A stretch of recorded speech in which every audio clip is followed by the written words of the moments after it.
మొట్టమొదటిసారి మీకు అంటే మనతో ఇలా మనం బయటకు వెళ్ళినప్పుడు మనల్ని గుర్తించడం, ఇందాక మీరు చెప్పినట్టు ఒక గుర్తింపు పొందటం, మనతో ఫోటోలు అడగటం, మిమ్మల్ని మేము చూస్తూ ఉంటాం, చాలా బాగా చేస్తాం చెప్పినప్పుడు ఫస్ట్ టైం మీకు ఆ ఫీల్ ఎలా అనిపించింది? నేను అది ఎంజాయ్ చేయలేను మేడం, కానీ ఒక దగ్గర ఎంజాయ్ చేశాను. ఫస్ట్ టైం నేను యూఎస్ వెళ్ళి శాన్ ఫ్రాన్సిస్కో నుంచి హ్యూస్టన్కి ఏదో ప్రోగ్రామ్కి నన్ను ఒక్కనే అడిగారు. యాక్చువల్లీ సునీత మ్యామ్ ట్రూప్తో వెళ్ళా. అక్కడ మ్యూజిక్ నైట్ అయిపోయింది. రాకేష్ ఒక అరగంట ఒక ప్రోగ్రామ్కి కావాలండి, మాకు రేపు కూడా ఒక ప్రోగ్రామ్ ఉంది, ఒక హాఫ్ అన్ అవర్ మిమిక్రీకి కావాలి ఆ స్లాట్ ఫిలప్ చేయడానికంటే మేడం పంపించారు నన్ను. చికాగో నుంచి శాన్ ఫ్రాన్సిస్కో సంథింగ్ ఏదో ఒక్కనే ప్రయాణం చేస్తున్నాను. దిగాను ఎయిర్పోర్ట్లో, నాకు భయం వేస్తుంది. ఇప్పుడు ఇక్కడి నుంచి అమెరికా వెళ్ళడమే ఒక పెద్ద ప్రయాణం. అప్పటికి ఇంకా జబర్దస్త్ స్టార్ట్ అవ్వలేదు, ఈ ఫేమ్ లేదు నాకు. ఏదో మా టీవీలో చిన్న చిన్న ప్రోగ్రామ్స్, దూరదర్శన్లో అలా చేసుకుంటూ వచ్చాను.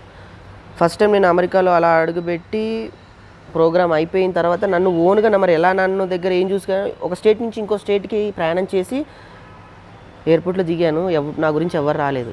ఒకళ్ళు వస్తారు, నేను తీసుకెళ్తారు, బయట నుంచున్నా ఎవరు రాలేదు. భయం వేస్తుంది. హాఫ్ అన్ అవర్ అయింది, భయం అయింది. 1 hour అయింది, భయం అయింది. 1.5 hours ఇంకా అయిపోయింది, కథం. నన్ను వదిలేసారు. ఆయన నాకు నెంబర్లు ఏమో కలవవు అని చెప్పేసి మళ్ళీ ఆమెకు ఫోన్ చేశాను మేడంకి. ఇలా అక్కడ ఎవరికో రిక్వెస్ట్ చేసి ఇలా ఏంటంటే వెనక నుంచి వచ్చావు కానీ నన్ను గుర్తుపట్టారు. నువ్వు రాకేష్ కదా, మిమిక్రీ చేస్తుంటావు మా టీవీలో, నేను చూస్తుంటా. ఇక్కడేంటి భయ అంటే, భయ్యా దేవుళ్ళ బతికి ఇది భయ్యా నా పరిస్థితి, ఇక నన్ను వదిలేసాయంటే వాట్ ఈస్ ఆన్సర్, నువ్వు కంగారు పడకని చెప్పి వెంటనే ఫోన్ నెంబర్ తీసుకొని వాళ్ళు వచ్చే వరకు ఇతనుండి, అది నా లైఫ్లో ఎప్పుడు మర్చిపోలేని సందర్భం. కళాకారుడికి అదే మేడం గుర్తింపు. ఎక్కడికి వెళ్ళినా గుర్తింపు, ఆపదలో కాపాడుతున్నా. అప్పుడు నాకు బతికే. తర్వాత ఆస్ట్రేలియాలో నన్ను 2 hours కూర్చోబెట్టారు పోలీసులు. నా లైఫ్లో మర్చిపోలేదు. ఫస్ట్ టైం నేను ఆస్ట్రేలియా వెళ్ళి ఇమిగ్రేషన్ దగ్గర నుంచి అన్నీ చూపించి అవుట్ అవుతున్న సందర్భంలో నన్ను తీసుకెళ్ళి రూమ్లో కూర్చోబెట్టారు 3 hours. చెమటలు, బీపీ, షుగరు, అల్సరు, కిడ్నీలు అన్నీ దొబ్బినాయి ఆ టైంలో. ఎందుకో తెలియదు. ఏం చేశా, ఆమె rocking Rakesh from India please గూగుల్లో చూడండి అంటే వాడు గూగుల్లో అప్పుడు అన్నీ చేసి అప్పుడు నన్ను బయటికి పంపించారు. ఒక ఆర్టిస్ట్కి రికగ్నైజ్డ్ అనేది ఎలా ఉంటుంది అనేది ఆ టైంలో మనకు ఉపయోగపడుతుంది. వాళ్ళ స్లాంగ్ మనకు అర్థం కాదు, మన ఆ టైంలో స్లాంగ్ ఒకటి ఉంటుంది, భాష ఉంటుంది, ఏం చేస్తుందో తెలియదు. ఆ టెన్షన్ వాడు మనల్ని అబ్జర్వ్ చేసేస్తాడు. టెన్షన్ పడుతున్నా అంటే ఏదో రాంగ్ చేశాడు, చలో మొత్తం తీసి పక్కన పెట్టండి అని వాళ్ళు మనల్ని స్కాన్ చేసి పాస్పోర్ట్ మళ్ళీ ఇక్కడ ఇండియా వాళ్ళకి ఫోన్లు చేసి వాళ్ళకి వీళ్ళని లైన్లో పెట్టి వాళ్ళని వీళ్ళ లైన్లో పెట్టి అన్నీ సెటప్. నా లైఫ్లో అలాంటి చాలా ప్రయోగాలు చేశాను. నేను ఫ్లైట్లో చేశా అల్లరి. ఫ్లైట్లో ఎయిర్ హోస్టెస్ నా మీద అల్లరి. ఫస్ట్ టైం అమెరికా వెళ్తున్నా, 24 గంటలు బోర్ దొబ్బుతుంది, ఏం చేయాలో తెలియదు. అటు అటు తిరుగుతున్నా. అక్కడ కొంతమంది ఆర్టిస్టులు ఉన్నారు, వెనక కొంతమంది ఆర్టిస్టులు ఉన్నారు. నేను సరదాగా వాళ్ళతో మాట్లాడుతూ వీళ్ళతో జోకులు వేసా.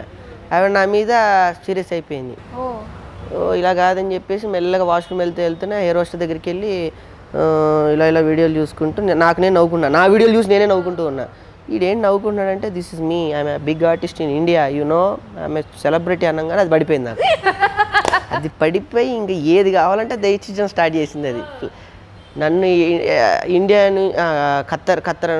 దుబాయ్ నుంచి మేము యూఎస్లో దిగేంతవరకు మాకు ఎంటర్టైన్మెంట్ అంటే ఆ అమ్మాయి. ఏం చేసేవారు అలా లైన్లో పెట్టామంటే నా వీడియోలన్నీ చూపిస్తూనే ఉన్నా గూగుల్లో. దాని ఫోన్లో ఓపెన్ చేసి ఇప్పుడు మన ఫోన్లో మనం చూపిస్తే మన రికార్డులో ఉంటుంది, please give me your phone అని చెప్పేసి Rakesh this is me India అని అంటే ఇండియా యా celebrities I mimicry artist అని సౌండ్లు చేయడం అవి చేయడం. ఇప్పుడు ఒక వాయిస్ చేస్తే ఆ వాయిస్ అనేది ఇక్కడ వరకే, ఇండియా వరకే.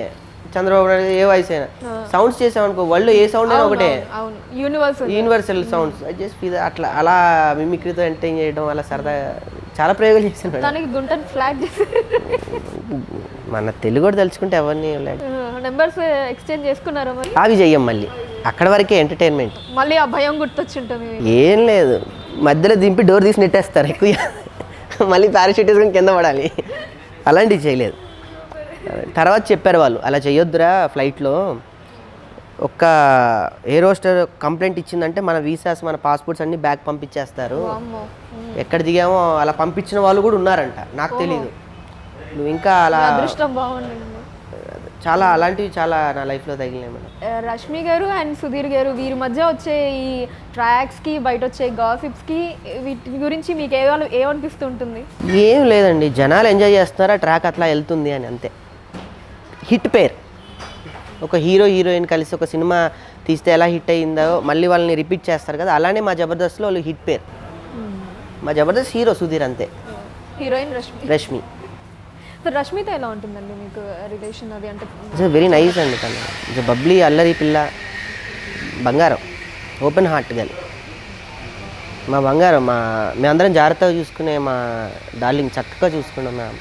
చాలా ఓపెన్ హార్ట్గా ప్రేమగా ఉంటుంది తనకి. ఇది ఒక్కటే కాదు, తన లైఫ్లో ఎలా కష్టాలు బాధలు అవన్నీ మేము చూసాం కాబట్టి, బయట డాగ్స్ని కేర్ చేసే విధానం దగ్గర నుంచి సోషల్ ప్రోగ్రామ్స్ చేసే వరకు ఆ అమ్మాయి సూపర్.